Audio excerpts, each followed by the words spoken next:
What happened was Biggie came at a time, just like what Hitler did with the Jews. Biggie came at a time when they were open to somebody saying, we're the master race and these guys are nothing and they're pretenders, and this is why we not making it in the business because of these guys. This is why we not doing nothing because of these guys. So the East Coast really not hating us, really not knowing nothing about us, but just listening to their supposed to be leader. You know, listening to the person that was representing for them. Like, yeah, okay, well, Biggie, he from Brooklyn, woo. You know what I mean? And that's what happened. And so all of a sudden people saying stuff that they didn't even know was what they was doing was like ending our culture when we started. We held it down for y'all. That's how I felt. I was in tears like, what? When y'all was out there on some, when LL was dancing with women in silver suits and niggas was on some other shit, which I'm not mad at because I might do that one day. And I love them niggas, you know what I mean? But I'm saying when you was being creative and wanting to try other boundaries, we was holding it down with this whole... One more thing with the double thing. Man, that's so profound what you're saying. But it's real, huh? It's real. It's so real. I never thought but about it's realer than what so brothers. Profound. They see. People think it's realer than what they think. People think I just got out of jail was like just because I got shot on the East Coast. I'm like, fuck the East Coast. Yeah, you know, half the rappers from the East Coast was there when I got shot. Nobody knew a thing. That's just like you come into the hood, the police ask them what happened, and everybody's like, I don't know. You know they lying. And all I was doing was like, give me my proper etiquette. If Biggie was out here on the West Coast, he was in the studio with me and we homeboys, and he got shot, no, I wouldn't tell him who did it, but I wouldn't go ride on niggas who did it, but he would want to know who did it. And I'd be like, look, man, these niggas from Watts did it. This is why they want to talk to you. When. That's how I do it. Just like when the niggas from the 60s wanted to get a trench. I went to them personally and talked to them. I do it by the rules of etiquette. So I got shot. I'm like, yo, what happened? Come see me in jail.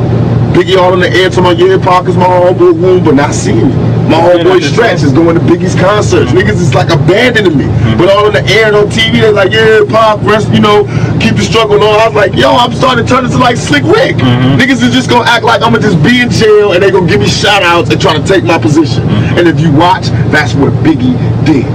Listen to us. I was there, nigga. I trained the nigga. He used to be under me like my lieutenant. The nigga, I used to come to New York. I used to do shows and let the nigga come on before I did Keep Your Head Up and Get Around. Because nobody knew the nigga in New York.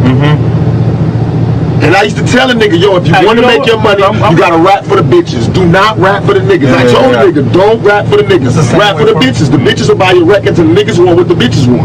So all of a sudden, he changed from being listen to party and bullshit. Listen to his style. He changed from that to Big Papa. Because of me. He had my album, Me Against the World was the second one. He had the first one. I changed everything because Ready to Die came out and it sounded like my album. All my album was about, dealing with death. And then he came out Ready to Die and I had to switch it. Wow.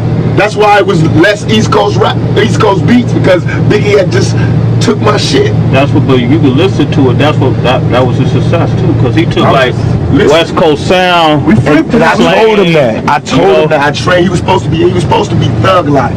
All while he was coming up, I used to let him come on stage with me. He was screaming Thug Life. Hey, cause he was like, I hate Brooklyn. I hate New York. I'm out with them niggas puppy cheating me. Woo woo woo. All of a sudden he blew up, and he wasn't saying Thug Life. So I started getting mad, and I was seeing niggas plays. He was hugging me, yo, Pac, yo, thank you, was the only nigga that woo. But he told me like about a week before I got shot. He knew the nigga that was shot me, and he was like, Pac, don't hang around this nigga. We walked in with the nigga that shot me, that ended up shooting me. He's like, Pac, don't fuck with this nigga, because I knew the nigga too. He was my Kobe fan. And I was like, what you mean? He's like, I'll talk to you about it later. And we didn't talk. The next time I saw him was at the studio where I got shot. So I knew he knew what happened. So I was like, Biggie, what happened?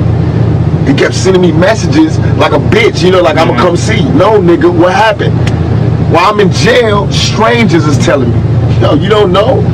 Biggie homeboy shot you. Cause they bragging, they telling they niggas in jail, yo, we just got Pac, woo, woo, woo. And my cousin was in jail in New York, cause I got family out there. He's sitting right there while the niggas get in the car going, yo, my homeboys just jacked that nigga Tupac. So that's how I knew who shot me, what happened, and everything. They mad because I know what happened. That's why they all, it's Biggie and them, they're not rotten. That's why what I'm doing, I know what I'm doing. I'm destroying them. I fucked his wife. I'm fucking them in the game. I'm destroying him. He lives by the rules of the game. He lives off a mafia image. I'm bringing him, showing how he he totally disregarded the rules of the game, and he's everything but a mafia nigga. You reinvented it. Right, I'm showing him. You know what I mean? Like if anybody's a mafia nigga, me, nigga. I fucked your bitch, I took 5 shots, I went in your crew. I mean, I just what? I went to New York. They don't do shows out here. I did Saturday Night Live. Y'all forgot? Live in New York, where everybody knew I was gonna be there on stage, no problems. Went to the clubs, everything. In the middle with my West Side ride. You know what I mean? Because I'm real about it. I don't hate New York, but if y'all don't understand it, then fuck it. You get rolled over too. Because I hear y'all. I was in jail and I heard what they were saying on the radios. You know how we got the wake up shows? Right. You know they got their own shows. They got their little mixed shows with Red Alert and this nigga and that nigga and what's his name? Flex. And I swear to God, dog, they used to diss the West Coast. They had these commercials where they be like, hey dog, what's up dog? And I used to be like in jail in New York on my radio like, oh shit. You know how you would feel if you heard your homeboy go home and just clowned you, and I was like, oh man. Oh, and all my homeboys like, yo, Puffy just did a show out here. I was like, how was it? It's like, good, we gave him love, we gave him this, we gave him that. He was talking all this unity shit, but then when they go home, they be popping Q-Tip, they made all these underground tapes dissing us. Q-Tip? Yes, Q-Tip. Q-Tip be on some So shit. then when niggas ride back, then they want to talk about the culture and be hip-hop and shit again. But that's not fair. How you gonna be bold? And that's what they all do. They all play badasses. Same thing for the Fugees. They just diss me on the air on MTV. Fugees diss you? They're not personally diss the West Coast. They introduce my video as like California love. The East Side is the best side. I seen them. All the niggas was talking about how much they respect me and love me. See, I hate that. Because I be dead serious. It's one thing when they say that Chino XL is talking about.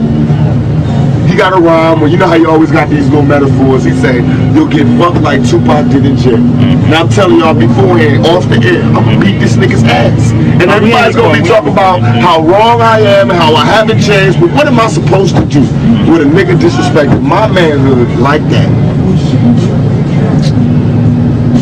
See what I mean? It's like I can't get out the game. Just like I'm saying, just like Scarface and that Carlito's way. I want to be legit. We got restaurants coming up with Alanis Morissette, me, Snoop, Sugar, and Alanis Morissette open up a restaurant. Alanis is nice. I'm doing a soundtrack. My first soundtrack. I'm the music supervisor for this movie I'm doing. I got Alanis on there, Michelle, Incalatio, whatever her name.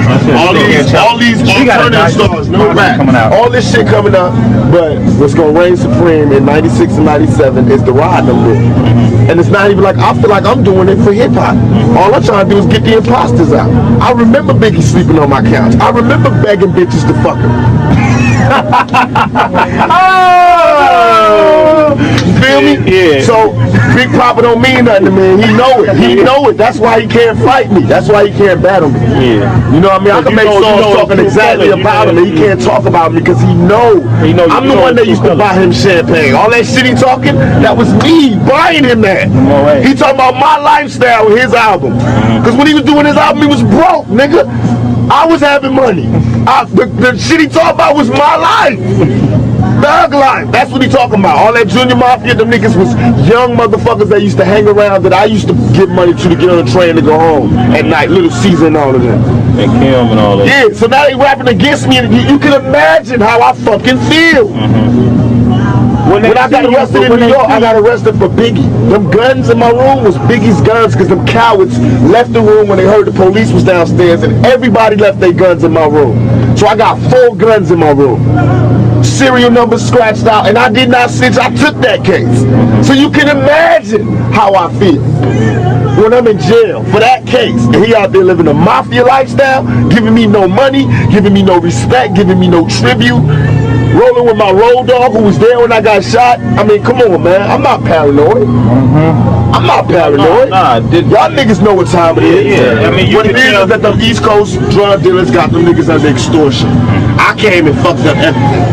Because I dissed them niggas in the Daily News. They put a hit out on me. When the niggas tried to rob me, which is all they wanted to do, I knew what they told me. That's what they was telling me. Pop, they was sending me messages through my closest road dog saying, Pop, why did you fight them? They was just coming to take your shit. But I wouldn't let nobody take my shit, and I was strapped that day. That's what I couldn't put in the bond. I had two double Glocks on me. And when I pulled for my shit, that's when I got shot. And the reason I knew my homeboys set me up is because my homeboys knew I was strapped. The dudes came straight for me. My homeboys is behind the niggas, like they running for Trey. My homeboys behind the niggas, and they didn't do nothing. They knew I was strapped. All they had to do was grab the nigga, and I could have bust. But they got guns, so these niggas are coming for me, and these niggas just sitting there. And they say get, and these niggas drop to the floor. I knew it was a setup. Nobody come downstairs to act them shot. And then after you shot, now after you shot, you went up there, they looked at you like you was a ghost? Yo, when I walked upstairs, Sway, on everything I love, I seen it in their eyes. I can never describe this look until you get shot and you see it yourself. Niggas looked at me like this. I walked out the elevator, because I walked out the elevator, I didn't know I was shot in my head or nothing. I wasn't, they said in the vibe interview, I was acting like I was in a movie. What they really trying to say is this nigga is raw. I got shot 5 times, came upstairs, did not know I had got shot 5 times. I thought I only got shot once. Oh, dude, sound like you got a lot on your chest. Oh my God. It's been so long since the base heard from you. And that's why I'm giving it to you straight raw, because you got to go back and tell them the shit that we ain't recording. I'm giving you that, you know, not to tell them the specifics, but you know when somebody calls you and go, yo, why did you do this? You know, they go, trust me, we talk to them, we know, blam, blam, blam. Now y'all know, you know what I mean? Just like they niggas on their radio